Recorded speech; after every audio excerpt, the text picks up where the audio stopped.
Hello everyone, एक बार फिर से आप सभी का स्वागत है हमारे channel current affairs by Ravi पे। और ये है हमारी डेली करंट अफेयर्स की सीरीज़ जिसमें हम हर दिन उस दिन के most important top 12 current affairs को डिस्कस करते हैं। तो आज की क्लास में हम डिस्कस करने वाले हैं 26 सितंबर 2025 के मोस्ट इम्पॉर्टेंट 12 करंट अफेयर्स को। फ्रेंड्स, ये सारे क्वेश्चंस आपके लिए सेलेक्टेड ही लिए जाते हैं और यहाँ से एग्जाम में क्वेश्चंस आने की संभावना सबसे ज़्यादा होती है। ठीक है, तो अगर आप किसी भी वनडे एग्जाम की प्रिपरेशन कर रहे हैं तो ये जो हमारा सेशन है ये आपके लिए बहुत ज़्यादा बेनिफिशियल साबित होगा। अगर आप पहली बार इस चैनल पे विजिट कर रहे हैं तो मैं आपको ज़रूर रिक्वेस्ट करूँगी कि एटलीस्ट 15 दिन तक आप हमारे साथ इस सीरीज़ को करके देखें। आप खुद इसका रिजल्ट जो है वो अपने मॉक टेस्ट में, साथ ही जो आने वाले एग्जाम्स हैं आपके, उसमें देखेंगे। ठीक है, जो आपका करंट अफेयर्स का स्कोर है वो धीरे धीरे बढ़ता जाएगा। हमारे सेशंस की खासियत ये है कि हम हर दिन ना सिर्फ उस दिन के करंट अफेयर्स करते हैं बल्कि हम पुराना भी बहुत कुछ रिवाइज करते हैं। ठीक है, तो विद दिस नोट चलिए आज का अपना धमाकेदार सेशन हम शुरू करते हैं। और हमेशा की तरह हम क्लास की शुरुआत करते हैं क्विक रिवीजन के साथ, यानी एक दिन पहले हमने जो पढ़ा है उसको हम यहाँ पे सरसरी निगाह से एक बार देखते हैं। तो कल का पहला क्वेश्चन था, भारतीय क्रिकेट कंट्रोल बोर्ड यानी बीसीसीआई के नए अध्यक्ष के रूप में किसे नियुक्त कर लिया गया है। तो बीसीसीआई यानी board of control for cricket in India, इसके नए अध्यक्ष बनने वाले हैं मिथुन मनहास। ठीक है, इसी के साथ याद रखिएगा कि ये थर्ड क्रिकेटर हैं जो कि इसके अध्यक्ष बनने वाले हैं। इनके पहले दो और प्लेयर हैं जो कि इसके अध्यक्ष ऑलरेडी बन चुके हैं। फर्स्ट हैं सौरव गांगुली और दूसरे हैं रॉजर बिन्नी। ठीक है, इन दोनों के बाद अब तीसरे प्लेयर जो बीसीसीआई के अध्यक्ष बनेंगे ये हैं मिथुन मनहास। लगातार 3 बार महिला बैलन डियोर पुरस्कार जीतने वाली दुनिया की पहली महिला खिलाड़ी कौन बन गई हैं? इनका नाम है एताना बोमाथी। स्पेन और एफसी बार्सिलोना के लिए खेलती हैं। पुरुष बैलन डियोर दिया गया है उस्मान डेम्बेले को, पेरिस सेंट जर्मन फ्रांस से बिलोंग करते हैं। ठीक है, और ये इसका 69th एडिशन था, यानी बैलन डियोर पुरस्कार का ये 69th एडिशन था जो कि 22 सितंबर को ऑर्गेनाइज किया गया था। कहाँ पर? पेरिस में। सितंबर 2025 में प्रधानमंत्री मोदी ने कहाँ पर 524 साल पुराना त्रिपुरा सुंदरी मंदिर का उद्घाटन किया है?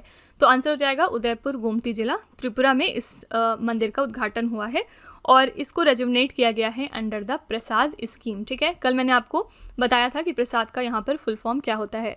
तो अगर आप इन सारे क्वेश्चंस को डिटेल में थोड़ा पढ़ना चाहते हैं यहाँ, क्योंकि हम सिर्फ आंसर दे के आगे बढ़ जा रहे हैं, अगर आप अच्छे से इन क्वेश्चंस को समझना चाहते हैं तो आप हमारा कल का लेक्चर ज़रूर रेफर करिएगा। अगला क्वेश्चन था, विश्व फेफड़ा दिवस 2025 कब मनाया गया? तो हमने 25 सितंबर को मनाया विश्व फेफड़ा दिवस।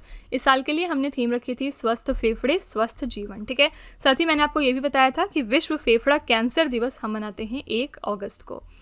सितंबर 2025 में रेजोल्यूट ड्रैगन नाम का संयुक्त सैन्य अभ्यास किन 2 देशों के बीच आयोजित हुआ है जिसमें पहली बार टाइफून मिसाइल प्रणाली का अनावरण किया गया है? करेक्ट आंसर हो जाएगा अमेरिका और जापान। ठीक है, सितंबर 2025 में विराट कोहली का रिकॉर्ड तोड़ते हुए किस भारतीय खिलाड़ी ने सबसे तेज वनडे शतक बनाया? तो ये कमाल दिखाया है स्मृति मंधाना ने। ठीक है, ऑस्ट्रेलिया के अगेंस्ट एक मैच हो रहा था जिसमें इन्होंने ये नया रिकॉर्ड बनाया है। सिर्फ 50 गेंदों में इन्होंने अपना शतक बनाया था। किस देश में आयोजित 25वीं इंटरपोल एशियाई क्षेत्रीय सम्मेलन के दौरान भारत को इंटरपोल एशियाई समिति का सदस्य चुना गया? आंसर हो जाएगा यहाँ पे सिंगापुर। ठीक है, नेक्स्ट है, सितंबर 2025 में प्रधानमंत्री मोदी ने भारत के सबसे बड़े क्रूज टर्मिनल का उद्घाटन कहाँ पर किया? इसका उद्घाटन हुआ है महाराष्ट्र के शहर मुंबई में।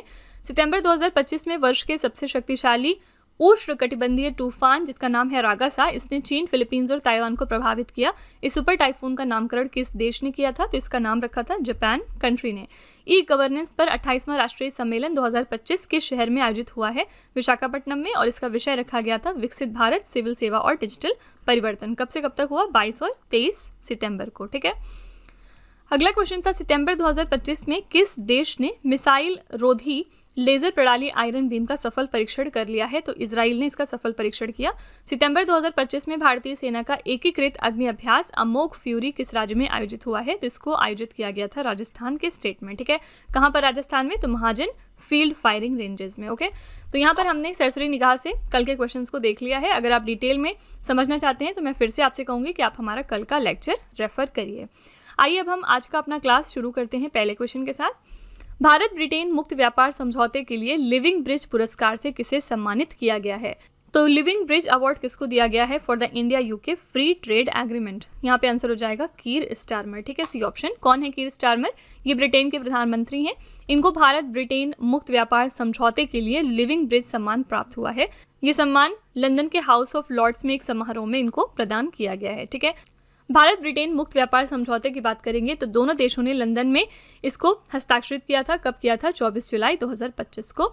पर्पस क्या है? 2030 तक भारत और ब्रिटेन के बीच में जो भी व्यापार या हमारा व्यवसाय है उसको 120 अरब अमेरिकी डॉलर तक दोगुना करना, और ये इसी के साथ भारत का 16वां मुक्त व्यापार समझौता है। ठीक है, तो लिविंग ब्रिज नाम का अवार्ड दिया गया है कीर स्टारमर को, जो कि ब्रिटेन के प्रधानमंत्री हैं, और किस लिए दिया गया है? India UK free trade agreement के लिए।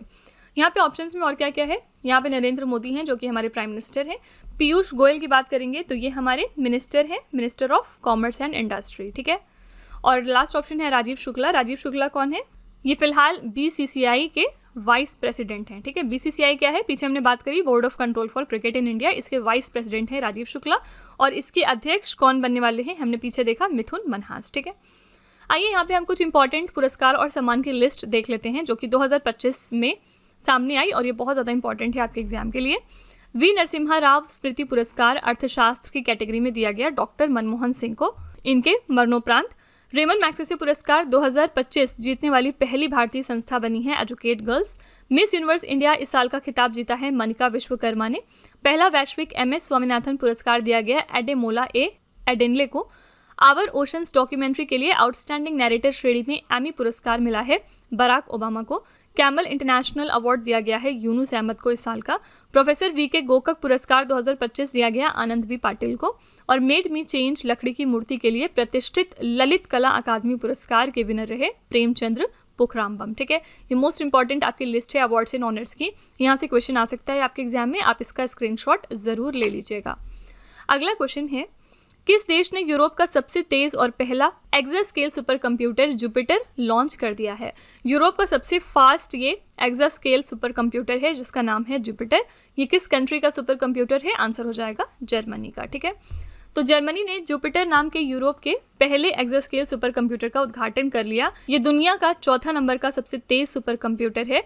ये supercomputer Julich supercomputing centre में स्थित है और प्रति सेकेंड 1 क्विंटिलियन यानी 1 अरब से अधिक गणनाएं कर सकता है। ठीक है, तो आप देख सकते हैं इसकी कैपेसिटी कितनी ज़्यादा है। ये सुपर कंप्यूटर करीब 3600 वर्ग मीटर क्षेत्र में फैला है और इसमें 24,000 वीडियो चिप्स लगाए गए हैं। इसे फ्रांस की कंपनी एटॉस की सहायक इकाई एविडेन और जर्मन कंपनी पार्टेक ने मिलकर बनाया है। ठीक है, तो आपसे एग्जाम में सिंपली पूछा जाएगा कि जुपिटर जो है, जुपिटर नाम का सुपर कंप्यूटर, ये किस कंट्री का है? तो आपको याद रखना है जर्मनी का है। ठीक है, इस साल अगर हम इंडिया में देखें सुपर कंप्यूटर से रिलेटेड करंट अफेयर्स, तो NSM यानी नेशनल सुपर कंप्यूटिंग मिशन बहुत ज़्यादा चर्चे में था और बहुत सारे हमारे सुपर कंप्यूटर्स हैं जो कि न्यूज़ में आते रहते हैं, जैसे कि परम कैटेगरी का रुद्र सुपर कंप्यूटर है, ये बहुत फेमस हुआ था। फिर इसके बाद परम कैटेगरी का शिवाय है जो कि 2019 में लॉन्च किया गया था और ये अभी भी इंस्टॉल्ड है IIT BHU में। ठीक है, बनारस हिंदू यूनिवर्सिटी जो कि वाराणसी में है। फिर अगर हम बात करेंगे परम प्रवेगा की, तो ये भी बहुत ज़्यादा फेमस है। परम प्रवेगा जो है वो लेटेस्ट है, 2022 में इसको हमने लॉन्च करा था। तो ये हमारे डिफरेंट जो है वो सुपर कंप्यूटर्स हैं। अगला क्वेश्चन है, chief of defence staff general Anil Chauhan ने किस शहर में भारत की पहली त्रिसेवा अकादमिक प्रौद्योगिकी संगोष्ठी का उद्घाटन किया है? तो हमारे चीफ ऑफ डिफेंस स्टाफ हैं जनरल अनिल चौहान और इन्होंने किस सिटी में इनॉग्रेट कर दिया है इंडिया का पहला tri service academic and technology symposium? Answer हो जाएगा डी ऑप्शन, यहाँ पे नई दिल्ली। तो chief of defence staff general Anil Chauhan ने भारत की पहली त्रिसेवा अकादमिक प्रौद्योगिकी संगोष्ठी का उद्घाटन किया है नई दिल्ली के मानेकशॉ सेंटर में। पर्पस क्या है? रक्षा क्षेत्र में अकादमिक और सेवा आधारित नवाचारों को एकीकृत करना, और इसका थीम हमने रखा था ज्ञान और अनुसंधान के माध्यम से विजय यानी victory through wisdom and research चेम्स। ठीक है, तो याद रखिएगा इंडिया का पहला tri service academic and technology symposium inaugurate हुआ है नई दिल्ली में। ठीक है, हमारे चीफ ऑफ डिफेंस स्टाफ हैं जनरल अनिल चौहान। यहाँ पे हम बात करेंगे चीफ ऑफ नेवल स्टाफ की, तो ये कौन है? एडमायरल दिनेश के त्रिपाठी, ये हमारी चीफ ऑफ नेवल स्टाफ हैं। और चीफ ऑफ एयर स्टाफ की अगर हम बात करेंगे तो ये कौन है? Air marshal Amarpreet Singh. ठीक है, ये हमारे एयर चीफ मार्शल हैं। ठीक है फ्रेंड्स, यहाँ पे अगले क्वेश्चन पे चलने से पहले मैं आपको एक छोटी सी इन्फॉर्मेशन दे दूँ कि हमारी जो अगस्त मंथ की मंथली करंट अफेयर्स की ई बुक है वो लॉन्च कर दी गई है।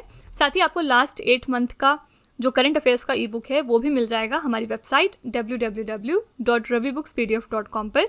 तो अगर आप इंटरेस्टेड हैं तो आप इस वेबसाइट पे ज़रूर जाइएगा और विजिट करिएगा और आप यहाँ पर सैम्पल भी देख सकते हैं हमारे अगस्त मंथ की MCQ ई बुक का। आप देख सकते हैं हर क्वेश्चन को कितने अच्छे तरीके से एक्सप्लेन किया गया है इंपॉर्टेंट पॉइंट और पिक्चर्स के साथ, ताकि आप इसको लॉन्ग टर्म तक याद रख सकें। ठीक है, तो अगर आपको इसमें से कोई भी ई बुक चाहिए तो आप हमारी वेबसाइट को विजिट करिए और यहाँ से फिर आप परचेज भी कर सकते हैं। अगले क्वेश्चन पे चलेंगे। विश्व फार्मासिस्ट दिवस 2025 हमने कब मनाया? वर्ल्ड फार्मासिस्ट डे 2025 को कब सेलिब्रेट किया जाता है? आंसर हो जाएगा बी ऑप्शन, 25 सितंबर। तो ये हमने 25 सितंबर को मनाया है। इसके संस्थापक कौन है? अंतर्राष्ट्रीय फार्मास्यूटिकल फेडरेशन। और उद्देश्य क्या है? जो भी हमारे फार्मासिस्ट हैं उनकी भूमिका को स्वास्थ्य प्रणालियों में प्रमुखता देना। और इस साल के लिए हमने थीम रखी है स्वास्थ्य सोचो, फार्मासिस्ट सोचो। ठीक है, थिंक हेल्थ, थिंक फार्मासिस्ट। तो इस तरह के क्वेश्चन से दो ही चीज़ें पूछी जाती हैं कि पर्टिकुलर डे हम कब मनाते हैं।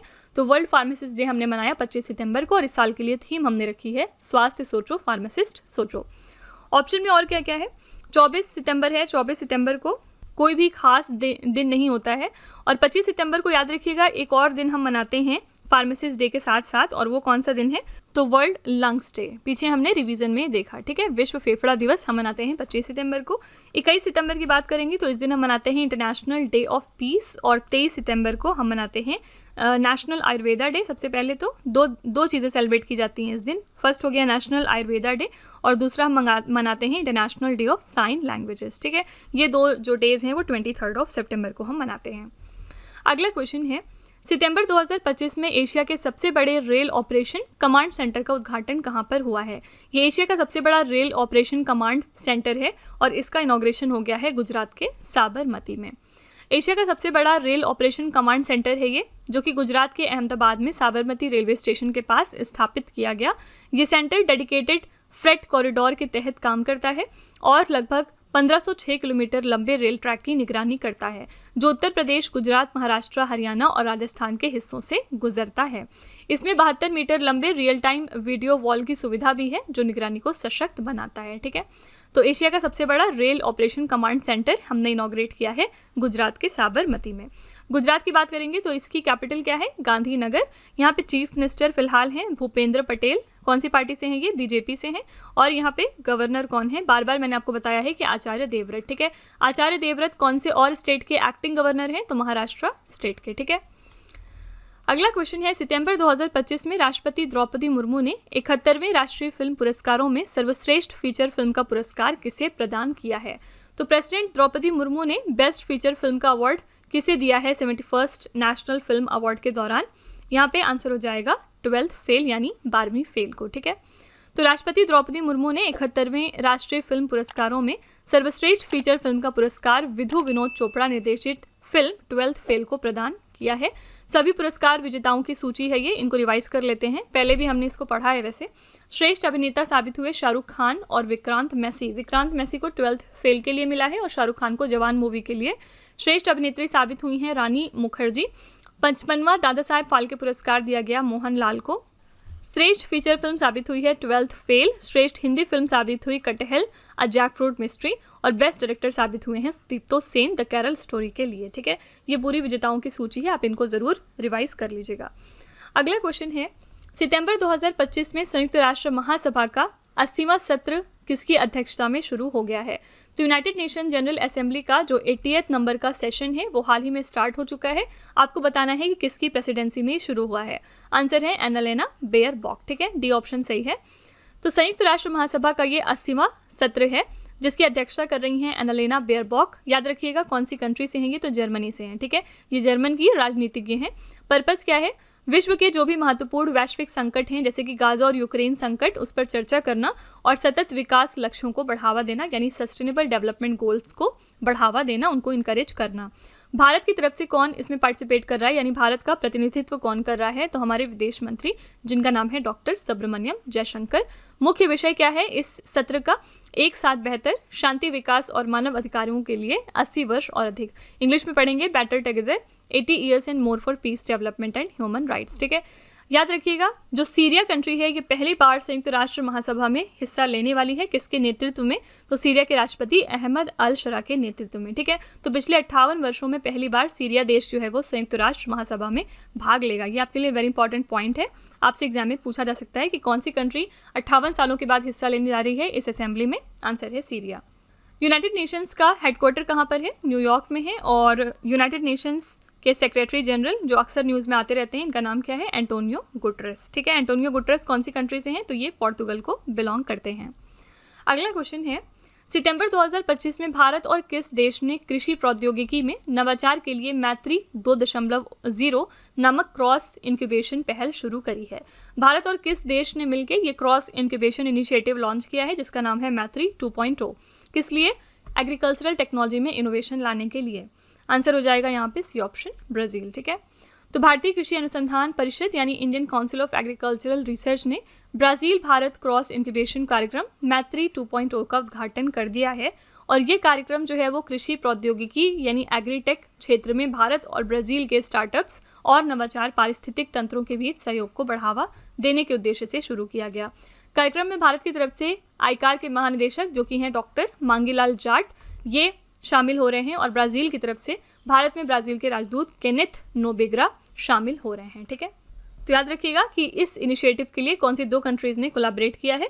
इंडिया और ब्राज़ील ने। ठीक है, यहाँ पे मैत्री 2.0 की हमने बात करी। और अगर हम सिर्फ मैत्री की ना बात करेंगे यानी मैत्री एक्सरसाइज जो है वो कौन सी दो कंट्रीज़ के बीच में होती है, तो आपको याद रखना है इंडिया और थाईलैंड के बीच में। ये इंडिया और ब्राज़ील के बीच में नहीं होती है। ठीक है, इंडिया और थाईलैंड के बीच में होती है।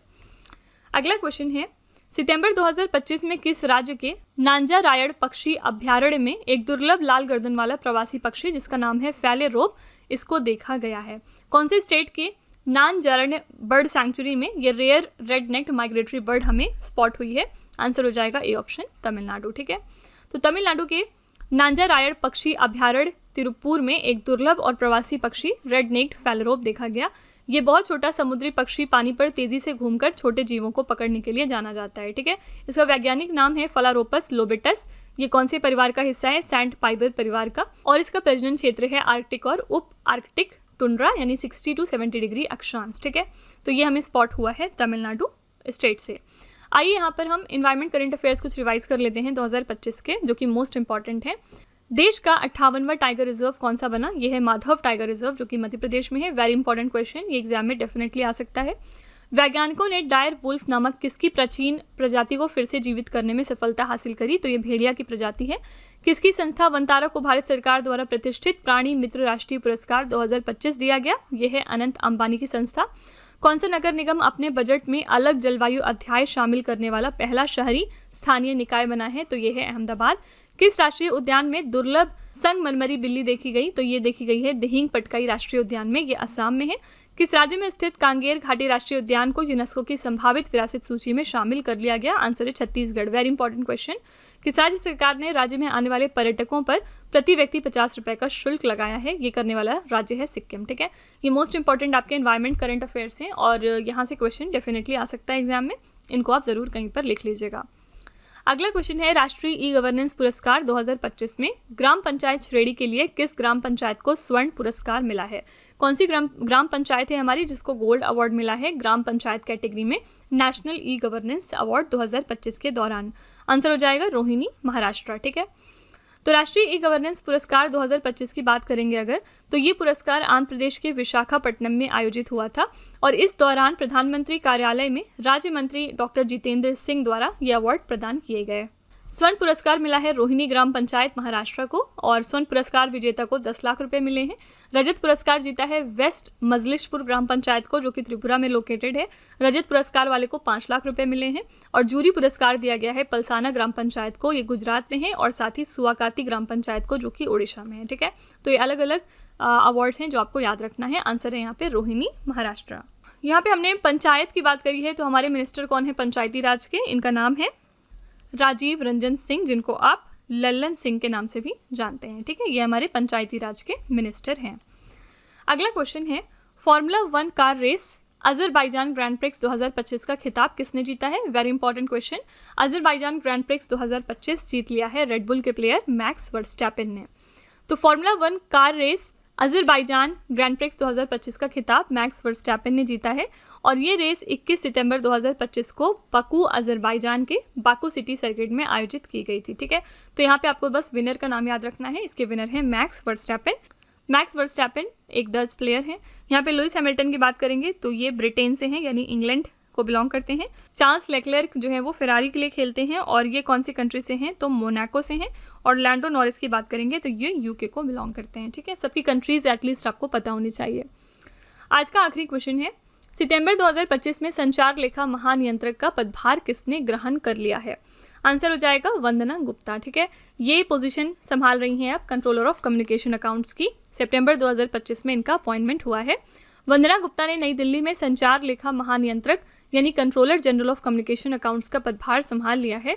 और संचार लेखा महानियंत्रक दूरसंचार, वित्त, लेखा परीक्षा और डिजिटल भारत निधि संचालन की देखरेख करता है। ठीक है, तो इसकी नई हेडअप बन गई हैं वंदना गुप्ता। ठीक है, इसी के साथ अगर हम DGCA की बात करेंगे यानी कि director general of civil aviation की, तो ये भी रिसेंट अपॉइंटमेंट का क्वेश्चन है।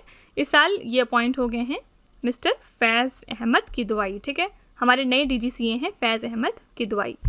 याद रखिएगा, जो ये बॉडी है directorate general of civil aviation, ये कौन सी मिनिस्ट्री के अंतर्गत काम करती है, तो मिनिस्ट्री ऑफ सिविल एविएशन के अंतर्गत। फाइन।